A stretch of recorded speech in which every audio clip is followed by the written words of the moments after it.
Inabala kong sarili ko sa paglinis ng kusina nang matapos ako'y lumabas na ako at pinuntahan kong kambal. Nakita ko na nakikipaglaro si Thor sa mga anak niya. Natuwa ako sa nakikita ko. Hindi ko talaga akalain na matatagalan niya ang kambal. Makulit na kasi mga to. Takpo doon, takpo ditong ginagawa nila. Tanghali pa lang kaya hindi ko alam kung anong susunod ko na gagawin. Siguro maglalaba na lang ako. Thor, okay ka lang ba bantayan mo yung kambal? Maglalaba lang ako, sabi ko sa kanya. Okay baby, ako nang bahala sa kanila, sagot niya. Pag may kailangan ka, tawagin mo lang ako. Paalala ko sa kanya. Okay baby, sagot nito sa akin. Pumunta ako sa likod ng bahay at nagsimula na ako maglaba. Naging abala ako sa paglalaba. Nagulat ako nang bigla na lang itong nagsalita sa likuran ko. You need help? Tanong niya sa akin. Ay, nakakagulat ka naman, sabi ko sa kanya. Bakit ka nandito? Sinong kasama ng kambal? Si tita ang kasama nila, sagot niya sa akin. Kaya ko na to, pumasok ka na sa loob at baka mabasa ka pa dito, sabi ko sa kanya. Are you sure na okay ka lang dito? Oo naman, palagi ko tong ginagawa kaya okay lang ako. Ayaw mo bang tulungan kita? Thor, wag ka na makulit. Pumasok ka na sa loob. Mainis na sabi ko sa kanya. Galit ka na naman baby, pero kahit galit ka, sobrang ganda mo pa rin. Nakangiting sabi niya sa akin. Alam mo, tigilan mo ko, para ka na talagang may saltik. Saad ko sa kanya. Ano bang gusto mo baby? Serious type o may sense of humor? Tanong nito sa akin. Wala, mabilis na sagot ko sa kanya. Dahil ba kay Drix? Bakit nasali si Drix sa usapan natin? Tanong ko sa kanya. Mahal mo ba si Drix? Bakit mo tinatanong? Hindi ko kailangan sagutin ang tanong mo. Seryosong sagot ko sa kanya. Sige, pasok na ako sa loob. Paalam niya sa akin. Nakaramdam naman ako ng guilt. Pero bakit ako makakonsensya? Tanong ko sa sarili. Natapos na lang ako sa paglalaba pero pakiramdam ko'y lutang ako at wala sa sarili. Hapon na ako natapos kaya nagpasya ako ng mamalengke muna. Wala naman naging problema habang nandito si Thor. Naging mabait naman ang mga bata. Tita, pupunta muna ako sa palengke. Paalam ko dito. Sige, mag-iingat ka, sabi ni tita sa akin. Opo, sagot ko.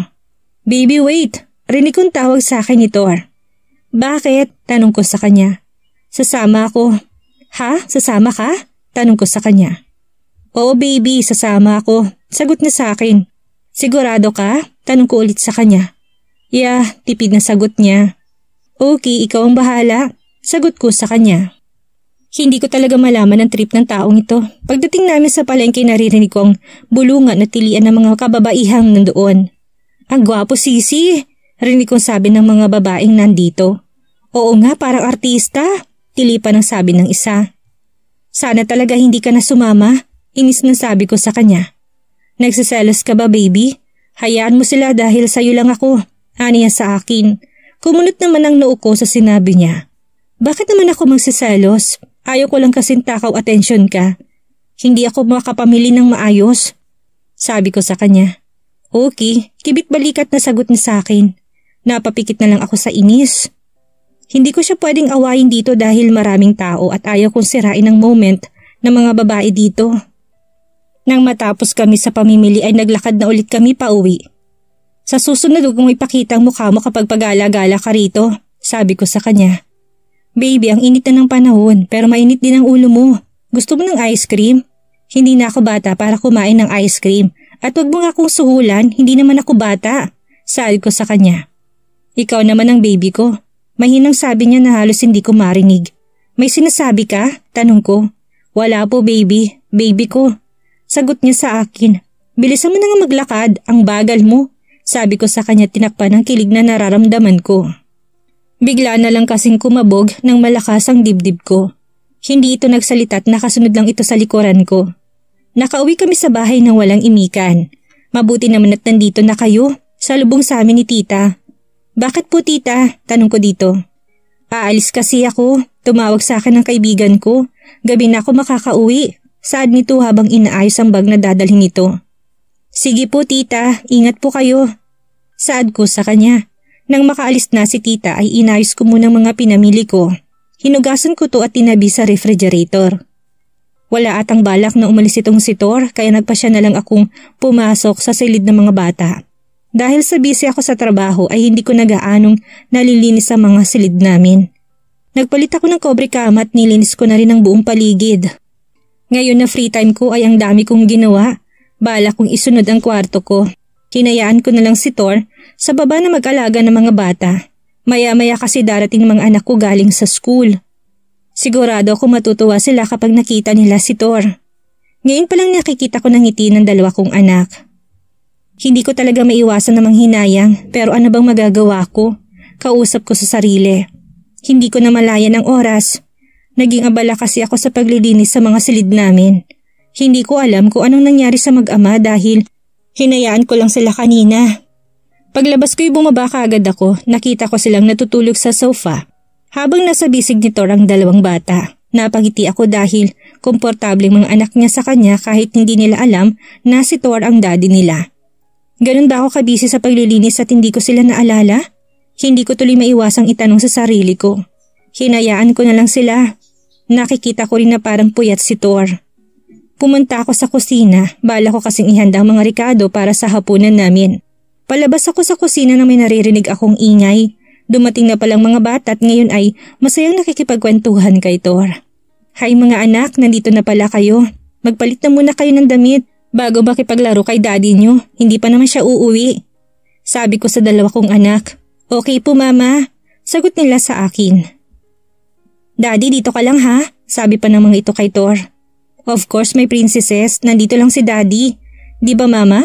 Sagot niya sa mga bata pagkatapos ay nagtanong sa akin. Tumango na lang ako bilang sagot ko sa kanila. Yay! Masayang bulalas nila. Umakyat na mga ito sa silid nila para magpalit ng damit. Nang lumingon ako kay Thor ay nakangiti ito sa akin.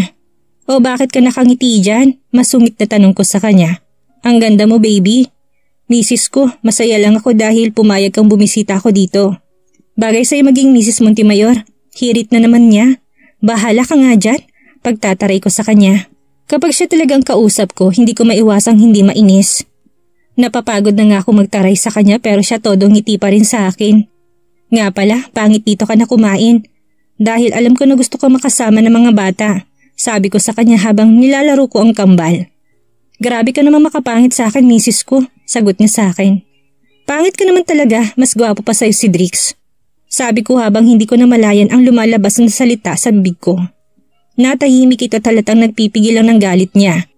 Bigla naman ako na konsensya pero binaliwala ko na lang. Nasabi ko na kasi. Ang bilis ng dalawang anak ko dahil nakabalik na kaagad sila. Mabilis silang umupo sa tabi ni Thor. Napaiwas ako bigla dahil nahuli niya ako nakatingin sa kanila. Mga anak, behave kayo ha? Magluluto lang si mama. Paalala ko sa kanila. Opo mama, sagot ng mga bata sa akin. Thor, pwede ba naalagaan mo muna mga bata? Tanong ko sa kanya. Okay baby, sagot niya sa akin. Mama di ba, love po ang tawag niyo kay daddy? Tanong sa akin ni Bianca. Hindi ko napaghandaan ang tanong ng anak ko. Hindi ko tuloy alam kung anong sasabihin ko sa kanya. Mabuti na lang at nandyan si Thor para sumagot sa mga tanong nila. Gusto ko kasi yun ang itawag sa akin ni mama niyo, paliwanag niya sa mga bata. Nakahinga naman ako ng maluwag dahil hindi na nagtanong ulit ang anak ko. Iniwan ko na sila sa sala at tumuli na sa kusina para magluto ng hapunan. Wala si tita at mamaya pa uuwi. Nagsimula na ako magluto habang sila nandun sa sala. Abala sa paglalaro ang kambal habang masayang nagkakwentuhan ng tatlo. Marami silang kwento sa daddy nila. Kitang-kita kong kasiyahan sa mukha nila. Naririnig ko mula rito sa kusina ang lakas ng tawanan nila. Hindi ko napigilan ang mga luha ko. Tahimik akong umiiyak habang nagluluto. Tuwing nakikita ko at naririnig ko mga anak ko ay bumabalik sa akin ang lahat ng mga alaala na kasama namin siya. Pinunasan kong luha ko dahil hindi ko nais na makita nila akong umiiyak. Nang matapos na ako magluto, inayos ko ng hapagkainan. Lumabas din ako para tawagin sila. Mga anak, kakain na tayo, tawag ko sa kanila. Daddy, eat, sabi ni Charles sa daddy niya. Tinawag mo akong daddy? Hindi makapaniwalang tanong nito. Daddy, eat. Sabi naman ni Charles, okay babies. Sagot ni Thor na hilam ang mga luha. Narinig siguro nila ang ate nila na daddy ang tawag sa'yo, sabi ko sa kanya. Dahil nakatingin ito ngayon sa akin. I'm happy baby. Gusto ko na tawagin nila akong daddy. Saad niya sa akin. Okay, naging tipid ang sagot ko sa kanya. Hindi ko kasi alam ang sasabihin ko. Kagaya kaninang tanghali siya ulit ang nagpakain sa isang kambal. Sabay-sabay kaming kumain, naging masaya ang hapunan namin. Minsan lang maging ganito kasaya. Madalas kapag nandito si Drix, nagiging maingay ang hapagkainan natin. Naisip ko tuloy siya. Kamusta na kaya yun? Hanggang ngayon ay hindi pa rin to tumatawag sa akin. Siguro naging abala talaga to sa trabaho niya. Naghuhugas ako ng plato nang bibiglang yumakap sa akin. Bigla ko napatigil sa ginagawa ko na halos hindi ako makahinga ng maayos. Amoy pa lang ay alam ko na kung sino. Ano ba si tingin mong ginagawa mo? Pagalit na tanong ko. Hugging you. Maikling sagot niya. Alam ko. Narinig ko naman tong tumatawa. Ano ba Thor? Tumigil ka nga. Naguhugas ako't kapag hindi ka umalis dyan ay baka maihampas ko to sayo. Pagbabanta ako sa kanya. Hindi niya ako pinansin at bagko sa inamoy-amoy pa niyang laeg ko. Ang bango mo baby, namiss ko to. Ang yakapin ka. Bulong na sabay halik sa laeg ko. Tumigil ka nga Thor, baka makita nila tayo. Inis na sabi ko sa kanya habang binibilisan kong paghuhugas ng mga plato. Hindi ko na kayang posisyon namin ngayon at masyado kaming dikit sa isa't isa. Pakiusap naman Thor, bitawan mo na ako, sabi ko sa kanya. Okay baby, sorry. Sabi niya bago umalis sa likuran ko. Nakahinga naman ako ng maluwag. Hindi ko siya nilingon, tanging narinig kong yabag niya papalabas ng kusina. Inayos ko na munang lahat bago ko asikasuhin ang kambal. Pagkatapos kong palitan ng kambal ay nilagay ko muna sila sa crib. Sinilip kong dalawa kong anak na ngayon ay naghahanda na sa pagtulog. Good night mga anak, sabi ko sa kanila. Good night din po mama. Mama, pwede po bang magkabati na kayo ni daddy? Sabi sa akin ng panganay ko. Matulog na kayo, hayaan mo't mangyayari yon, sabi ko sa kanya, niyakap niya ako. Mahal na mahal ka po namin mama, mahal ko rin kayo, sabi ko sabay halik sa pisngi nila. Inayos ko ang kumot nila bago ako lumabas. Pumasok na ako sa kwarto namin ng kambal. Nandun si Thor, nakaupo sa kama kasama ang kambal. Hindi ka pa ba uuwi? Anong oras na? Sunod-sunod na tanong ko sa kanya. Pwede ba ako magstay pa ng konti? Maya-maya na lang misis ko, kahit 1 hour lang, pwede ba? Hingi niya ng permiso sa akin. Ikaw ang bahala. Tanging sagot ko sa kanya sabay pasok ko sa banyo para maligo. Shit, nakalimutan kong towel ko. Nalaki mga mata ko nang ma-realize ko na wala pala akong dala na kahit ano. Nataranta kasi ako't nang madaling pumasok dito sa banyo. Kahit ayaw ko'y wala akong choice kung hindi tawagin si Thor para ipaabot ang tuwalya ko. Huminga muna ako ng malalim at nag-ipon ng lakas ng loob para tawagin siya. Thor! Thor! Yes baby. Mabilis na sagot niya sa akin. Pwede mo bang iabot sa akin yung towel ko? Nakalimutan ko kanina. Nandyan sa gilid ng cabinet ko. Okay baby, saglit at kukunin ko. Sagot niya sa akin. Baby here. Sabi niya sabay abot ng towel. Okay, iabot mo lang ha. Huwag kang titingin. Pag tumingin ka, tutusukin ko yung mata mo. Pagbabanta ko sa kanya. Tawa ito ng tawa dahil sa sinabi ko sa kanya. Anong nakakatawa pangit? Inis na tanong ko sa kanya. Wala baby, nahihiya ka pa sa akin na nakita ko na yan. Kabisado ko pa rin lahat na nakatago dyan. Tumatawang saad niya sa akin. Hindi ko maiwasang mamulat mahiya sa mga pinagsasabi niya. Pero syempre, dapat hindi ko ipahalata sa boses ko. So, nakakatawa pala, ang bastos mo talaga, sabi ko, sabay hablot sa kamay niya ng towel. Sa sobrang inis ko yung nilakasan kong pagsara ng pintuan ng banyo. Hindi ko maintindihan ang sarili ko dahil may epekto pa rin sa akin ng mga sinasabi niya.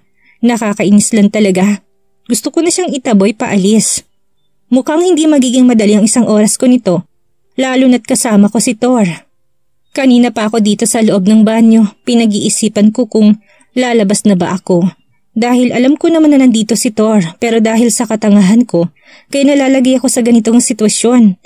Siguro wala na to kaya lumabas na ako para makapagbihis na. Lumabas ako nakatapis lang. Nagulat pa ako dahil nandito pa si Thor at tulog sa tabi ng mga bata. Dahan-dahan akong pumunta sa kabinet para kumuha ng damit ko. Dahil natutulog na si Thor at sa tingin ko'y malalim ng tulog niya kaya dito na lang siguro ako magbibihis. Tinanggal ko ng towel sa katawan ko at isusuot kong bestida ko. Pero bago ko pa maibaba ang bestida ko ay pumulupot ang mga baraso ni Thor sa bewang ko. Nataranta ako dahil hindi ko alam kung anong gagawin ko at kung saan ang una kong tatakpan. Dahil wala pa akong suot na panloob. Tor, ano sa tingin mong ginagawa mo? Nautal kong tanong sa kanya. I really miss you, baby. Bulong ito sa tenga ko, nagbigay sa akin ng kakaibang kiliti. Umuwi ka na, please. Mali ito, sabi ko sa kanya. Paano naging mali, baby? Mahal na mahal kita. Bulong niya sa tenga ko, sabay hawak sa dibdib ko. Baby, I want you now. Tor, please, umalis ka na. Pagtatabi ko sa kanya. Gusto kong pigilan hanggat kaya ko. No, baby, matagal kong hinintay ang araw na to. Please, baby, let me feel you again. Sinasabi ng isip ko na mali ito, pero ang katawan ko ng kusang bumibigay sa mga haplos ni Tor. Hindi ko na mapigilan ang init na unti-unting nabubuhay sa kaloob-looban ko. Kusa na siyang bumibigay sa bawat haplos na mainit na palad ni Tor. Hanggang sa tuluyan ng nabuwag ang depensa ko. Torky, please. Tawag ko sa kanya na mahihimig na pagmamakaawa na hindi ko rin matukoy kung para saan. Please what, baby? Hindi ko na kaya. Gawin mo ng gusto mo. Nakapikit na sabi ko sa kanya dahil hindi ko kayang idilat ang mata ko. Umiral na naman ang pagiging marupok ko. Pinaharap niya ako at sabay sakop sa labi kong nakabuka. Hinalikan niya ako ng may kasamang pag-iingat. Bawat hagod ng labi niya'y kakaibang hatid sa akin. Halik na punong-puno ng pagmamahal at sa hindi inaasahang pagkakataon, sabay naming narating ang rurok. I love you, baby. Sabi nito sa akin sabay siksik sa leeg ko. Hindi ako sumagot kaya bumulong na naman to. Ready for round 2, baby? Dahil marami pa tayong hahabulin, bulong niya gamit ang nakakaakit na boses. Hindi ba uso sa iyong pahinga? Tanong ko sa kanya. Need ko kasi mag-overtime, baby. Nakangising sabi niya at yun nga ang nangyari. Buong gabi naming pinagsaluhan ng isang mainit na tagpo. Hindi ko mabilang kung nakailan kami basta naging saksi ang bawat sulok ng silid ko sa kapusukan namin. At tuluyang na nakalimot ang sarili ko dahil muli ko na naman siyang pinagbigyan. Ang pagiging marupok ko noon at ngayon ay walang pinagkaiba. Basta si Tor, literal na nanghihinang tuhod ko kahit halik pa lang ang gagawin niya sa akin. Tinanghali na ako ng gising, masakit din ang katawan ko. Sinabunutan ko sarili ko dahil sa karupukan ko. Nakakainis, bakit ba kasi bumibigay ako sa kanya? Grabe ang energy niya kagabi, parang walang kapaguran. Hinayaan ko na lang siya. Sa loob ng mahigit 2 taon ay ngayon lang ulit ako nadiligan. Sumakit ang balakang ko at nahihirapan akong bumangon. Nagtataka rin ako dahil walang nanggising sa akin. Pinilit kong bumangon kahit nanginginig ang tuhod ko. Magtiis ka dahil ginusto mo yan. Ani ko sa sarili. Kahit na masakit ang katawan ko ay pinilit ko pa rin na bumangon para makapunta sa banyo at makaligo. Sa ilang araw na pangungulit sa akin ni Tor ay nakalimutan ko ng Sabado na pala ngayon at walang pasok ang mga bata. Habang nasa loob ako ng banyo ay hindi ko mapigilan titigan ang sarili ko sa salamin. Ang dami kong kiss mark sa dibdib. Ang sira ulo nilagyan talaga ako. Hindi pa rin to nagbabago dahil ganito rin ang ginagawa niya dati. Nang matapos na ako maligo ay nagsuot lang ako ng maluwang na damit, yung matatakpan ng dibdib. Hindi ko nais na ibandera ang mga markang iniwan niya. Kapag nasa bahay ako'y madalas sandong suot ko. Nagpasya na ako na bumaba para silipin ng mga bata. Pagbaba ko'y walang tao sa sala, kaya dumiretso ako kaagad sa kusina at nandoon si tita, nagluluto. Tita, nasan po yung mga bata? Tanong ko rito. O kasi, buti naman at gising ka na. Walang mga bata, sinama ni Tor bumili ng ice cream. Huwag kang mag-alala dahil kasama naman nila si Marta. Sagot ni tita sa akin. Okay na sana pero biglang uminit ang ulo ko sa pangalang binanggit niya. Sino ho tita si Marta? Tama ba ako? Kunot noong tanong ko. Basta pangalan ni Marta ang naririnig ko'y para akong sasabog sa galit. Sa lahat ng nandito siyang hindi ko kasundo. Oo, si Marta. At bakit nila kasamang haliparot na yon? Lagot talaga sa akin ang pangit na Tor na yan. Pagka nakauwi na sila, gigil na sad ko kay tita. O bakit? Nagsasalas ka ba? Panunuksong tanong ni tita. Hindi ho tita. Nainis lang ako dahil pagkatapos niya akong siraan sa ibang tao, kahit wala naman akong ginagawa sa kanya, ngayon kasama niya mga anak ko. Inis na sabi ko na halos umusok ng ilong ko sa galit. Hayaan mo na, kilala ko si Tor, sigurado kong loyal yun sa'yo. Pero payo ko lang sa'yo anak, sana sunduin mo kung ano sa tingin mong tama. Para wala nang masaktan pang iba. Hinayaan kita sa desisyon mo na hindi sabihin kay Tor ang totoo. Pero sana wag mo ipagkait sa kanyang karapatan sa mga anak niya. Gusto ko rin si Drix dahil napakabuti niya, pero nasa iyo pa rin ang huling desisyon. Matalino ka't alam ko na alam mo kung anong ibig kong sabihin. Saad ni tita sa akin. Pero tita, matanong ko lang, ano bang pinag-usapan niyo kagabi para masampal mo siya ng ganun? Nagtatakang tanong ko. Huwag mo nang alamin dahil wala lang yun. Siguro nadala lang ako ng emosyon ko. Dahil sa pag-iwan niya sa'yo noon, kaya nasampal ko siya. Yung mga sinasabi ko kanina tatandaan mo. Opo tita, tatandaan ko po. Sasabihin ko rin sa kanya pero hindi pa ngayon. Sabi ko sa kanya. Iniwan ko na lang si tita sa kusina at upo ako sa sofa pero nainip ako sa kakahintay sa kanila. Kanina pa kasi ako naghihintay sa kanila pero wala pa rin sila. Kaya nag-abang na lang ako sa may gate namin. Sa wakas dumating din sila. Sinalubong kong mga bata, uminit biglang ulo ko dahil karaga ni Marta si Carlos. Mabilis ko silang nilapitan at kinuha ang anak ko. Tinignan ko rin ito ng masama. Saan kayo galing at bakit mo sinamang mga bata? Pagalit na tanong ko sa kanya. Bumili lang kami ng ice cream baby. Tsk, ice cream? At pwede ba? Huwag mo nang isasamang mga anak ko nang walang permiso ko. Higit sa lahat, huwag mo silang idami sa kalandian mo sa katawan. What are you talking about, baby? Nagtatakang tanong niya sa akin. Ngayon nagmamaang-maangan ka pa. Kung gusto mong mag-date kayo ng babaeng to, wala akong pakialam, basta huwag mong isamang mga anak ko. Nagkakaintindihan ba tayo? Tanong ko sa kanya, hindi ko na din naman gustong makasamang mga anak mo. Sagot pa sa akin ng haliparot na babae kaya lalong uminit ang ulo ko. Hoy babae, lalo naman ako. Ayoko rin nahawakan ng mga anak ko. Buliyaw ko sa kanya. Grabe ka naman sa akin, wala akong sakit, sigaw niya sa akin. Martha, thank you. You can leave us now. Utos sa kanya ng lalaking to. Okay pogi, sagot naman ito na may halong pang-aakit. Kaya nilingon ko si Thor sabay tingin ng masama. Papasok na sana ako sa loob ng bahay nang hawakan nitong braso ko. Baby, sorry kung hindi ko sila pinaalam sa'yo. Hingi niya ng dispensa. Wala akong pakialam, makakaalis ka na, pagtatabi ko sa kanya. Nagsiselos ka ba baby? Kasi wala lang yun, nakita ko lang siya kanina dito sa labas. Binati niya mga bata kaya akala ko magkaibigan kayo na sabihin niyang gusto niyang sumama ay pinasama ko para magbuhat sa isang bata. Paliwanag niya sa akin. FYI, never ko yun magiging kaibigan. At ayokong hinahawakan niya mga anak ko. Kung gusto mong makipaglandian doon, go lang, wala naman akong pakialam. At bakit naman ako magsiselos doon eh, maganda ako. At saka may Drix na ako. Kaya niya nga ako sinisiraan dahil may gusto siya kay Drix. Kaya ikaw doon ka na dahil bagay kayo. Sabi ko sa kanya sabay pasok sa bahay. Nakita kong pagdaan ng lungkot sa mga mata niya pero binaliwala ko to. Buong akala ko, umuwi nito pero sumunod pala siya sa akin. Nakapagluto na si tita kaya tinawag niya kami para kumain na. Tahimik lang ako sa pagkain at minsan hindi ko siya tinapunan ng tingin. Samantalang mga batay maingay at may mga kwento sila sa daddy nila. Dahil inis pa rin ako sa kanya mabilis kong tinapos ang pagkain ko para bumalik sa kwarto at patulugin ng kambal. Pakiramdam ko na out of place na ako sa kanila kaya yung inis ko kanina nadagdagan na naman. Nakaupo ako sa kama na may kumatok at sabay bukas ng pinto. Sorry baby, hindi na maulit. Sige alis na ako. Paalam na sa akin. Hinayaan ko lang siya, hindi ko siya sinagot. Narinig ko na lang pagsara ng pinto, napabuntong hininga na lang ako. Kinuha kong phone ko para tawagan si Drix. Hello Drix, kamusta ka na? Tanong ko sa kanya. Hello Sunny, okay lang ako dito. Medyo busy lang ako dahil inaasikaso kong bagong itatay yung branch ng Gomez. Sagot niya sa akin. Mabuti naman at okay ka. Sige babay na, nangangamusta lang talaga ako sa'yo. Sabi ko. Sorry talaga Sunny. Babawi ako kapag nakauwi na ako. Sabi niya sa akin. Bago ko ibaba ang tawag ay nagsalita muna ako. Trix, ingat ka palagi dyan. Alagaan mo sarili mo. Namimiss na kita. Sorry. Sabay putol ko sa tawag.